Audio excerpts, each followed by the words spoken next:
Dari Bumi Karang Putih Darung Padang, 103.4 Classy FM, this is the actual radio. Halo, apa kabar Classy People? Kembali di program Manajemen Praktis with Iskandar Z. Lubis, Just Make It Simple. Saya Lia Priyanka, host program Manajemen Praktis, dan juga pastinya saya bersama dengan teman duet saya yang kece. Ada Yuri Adeline. Gimana kabarnya Yuri? Baik banget, dan kita ketemu lagi ya di Manajemen Praktis with Iskandar Z. Lubis. Dan kita kompak banget loh Lia hari ini. Iya. Nuansanya hitam nih, artinya kita udah mulai sehati ya di episode kedua ini ya. Iya, sehati biar kelihatan langsing di kamera. Oke, baiklah.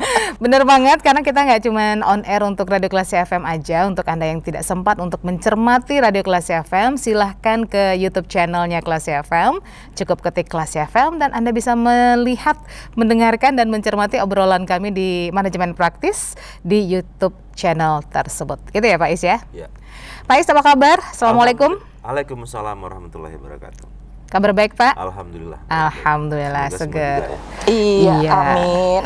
Jadi kalau udah ketemu narasumber, udah ngobrol, terus dapat insight, dapat sesuatu tuh begitu kelar dari acara tersebut tuh beda rasanya. Beda dong. Beda. Ada yang bertambah dan bertumbuh gitu. Dan di sini kita nggak bikin ribet ya Classy People ya. Kita bikin semuanya jadi simple. Sesuai dengan tagline kita, just make it simple. Oke. Untuk episode kali ini, di episode yang kedua ini, kita sudah menyiapkan tema untuk Anda menyusun rencana untuk mencapai visi. Tapi sebelum kita membahas tema tersebut, kita mau jemput lagi nih Pak Is. Ada beberapa pertanyaan dari Classy People ya yang sudah mencermati program kita di minggu lalu. Memberikan pertanyaan masih terkait topik minggu lalu nih ternyata. Jadi mungkin iya betul sekali, buat sebagian Classy People mungkin ada yang masih belum tuntas, belum puas, belum cukup banyak mendapatkan wejangan. Sharing bener-bener itu dia. Move on kali ya. Nah itu dia. Tapi nggak apa-apa ya Pak, kita jemput dulu pertanyaan-pertanyaan tersebut sebelum kita bahas mengenai topik di episode kedua kali ini. Oke, silakan Yuri, kita ke pertanyaan pertama. Oke, ada Ahmad di Bandar Buat. Apakah ambisi untuk mencapai sebuah visi itu baik? Nah, katanya saya malah saat ini berpikir untuk hanya menjalankan sebuah proses. Kalaupun visi itu tercapai, alhamdulillah. Kalau tidak, setidaknya saya sudah berproses gitu. Wah, ini orangnya kayaknya ikhlasnya udah tingkat tinggi nih Pak Is. Iya, luar biasa. Dapat syukur, nggak dapat alhamdulillah katanya gitu. Pak Rahmat ya? Ahmad Pak. Ahmad ya. Pak Ahmad. Bukan Ahmad Dhani ya Pak ya? Oke. Ahmad ya, Pak Ahmad atau saudara Ahmad ya di Bandar Buat ya. Iya. Memang ada berbeda persepsi ya terhadap arti kata dari ambisi. Ya. Kalau saya pribadi memang melihat ambisi itu hal yang baik gitu. Jadi ambisi adalah keinginan yang kuat untuk mencapai sesuatu. Ya. Berbeda dengan obsesi. Kalau obsesi itu sudah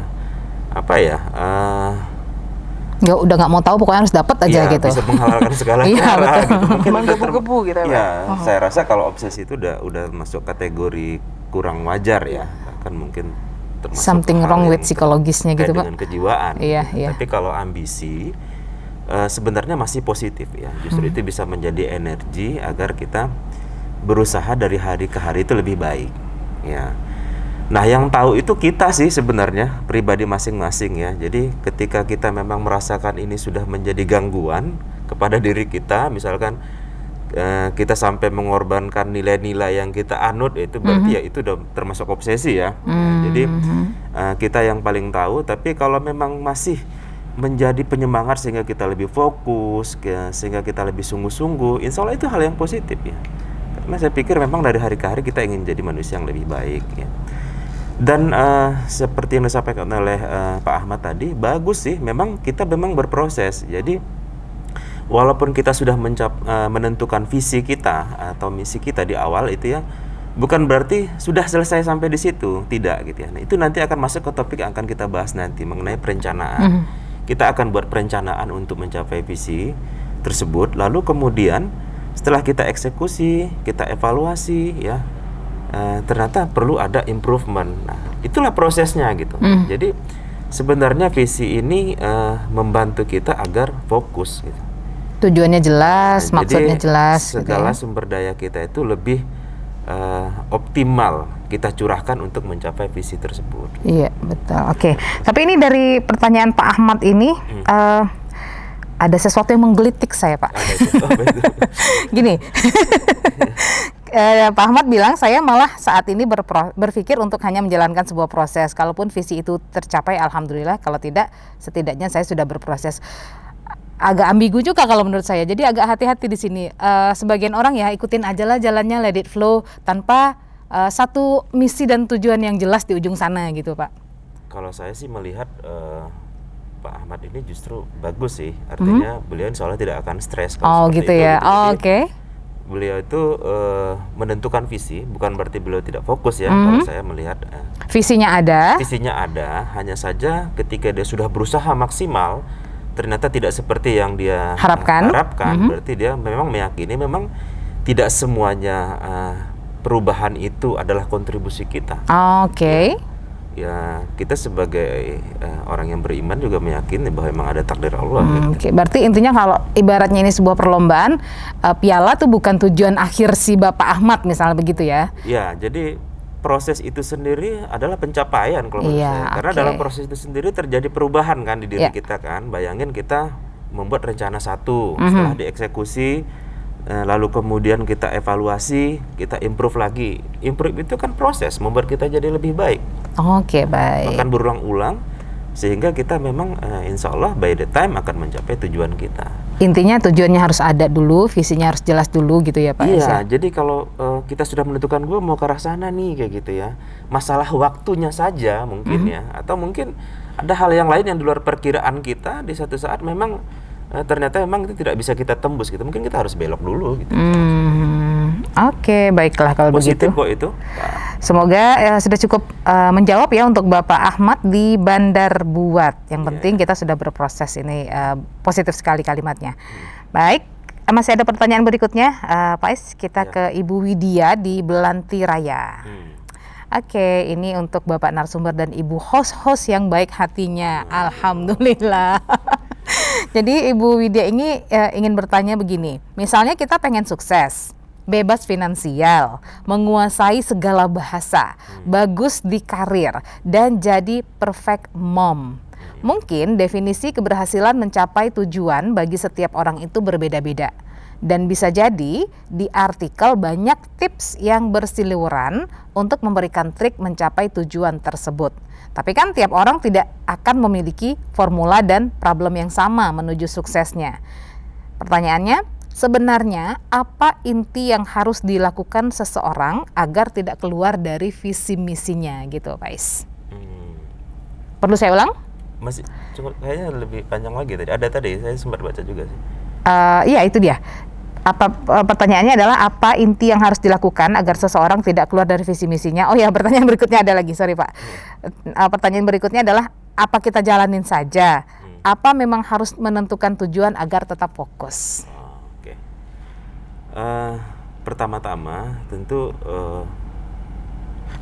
keinginan yang besar butuh pengorbanan yang besar juga untuk menjadi bebas secara finansial, kemudian menguasai segala bahasa, bagus dalam karir, sukses dalam karir, lalu kemudian menjadi perfect mom gitu ya.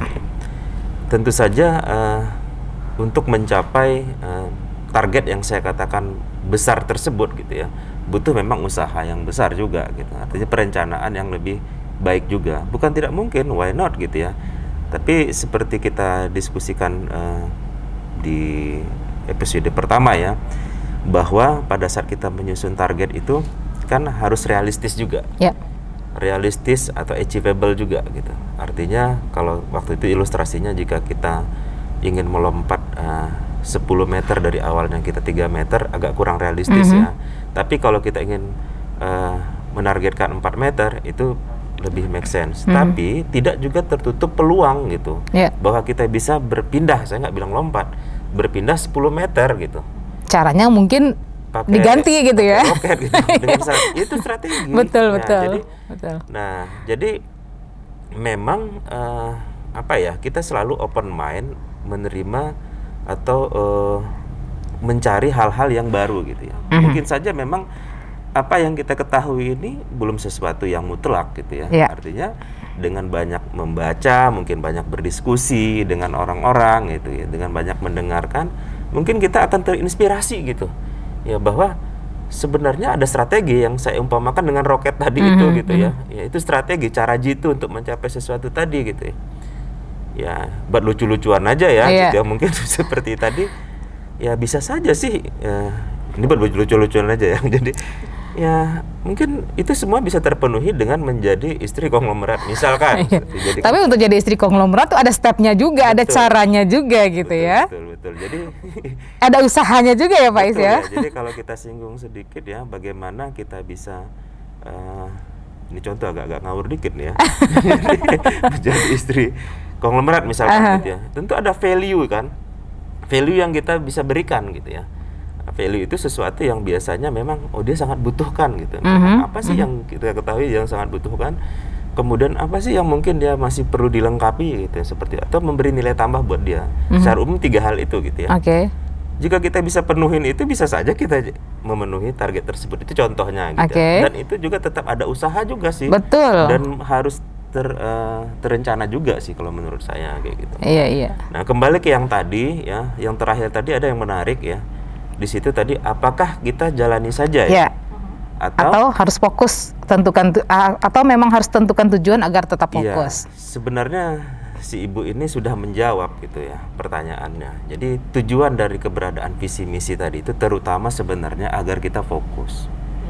Jadi kita tahu arah kita sehingga sumber daya kita ya, energi kita itu bisa secara optimal ya kita arahkan ke tujuan tersebut. Karena dalam kehidupan nyata banyak pilihan-pilihan akan kita hadapi. Ya. Banyak alternatif-alternatif yang akan kita hadapi.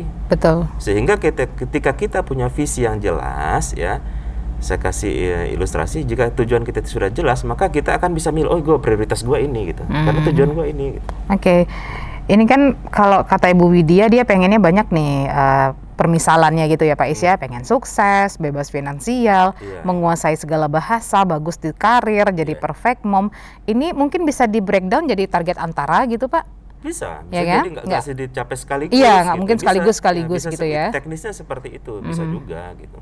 Tergantung kita lihatlah kondisi eksternal sama internal kita. Iya. Internal kita mungkin nggak mencapai itu secara sekaligus. Kalau mungkin why not gitu. Tapi kalau seandainya memang energi gue ini mungkin gue harus pilah-pilah, mungkin target 1 menjadi ini dulu gitu, perfect mom misalkan kayak gitu. Lalu kemudian target 2-nya belajar bahasa misalnya. Belajar bahasa atau sambil jadi perfect mom jadi Belajar bahasa. Mungkin saja kan dengan teknologi sekarang gitu. Iya. Baru kemudian Bebas finansial gitu. Mungkin bebas finansial, dari karir dulu. Karir, oke. Karir yang ada mungkin ada strateginya, apalagi dengan sekarang banyak alternatif bekerja dari rumah. Mungkin saja orang berkarir dengan baik walaupun dari rumah gitu ya.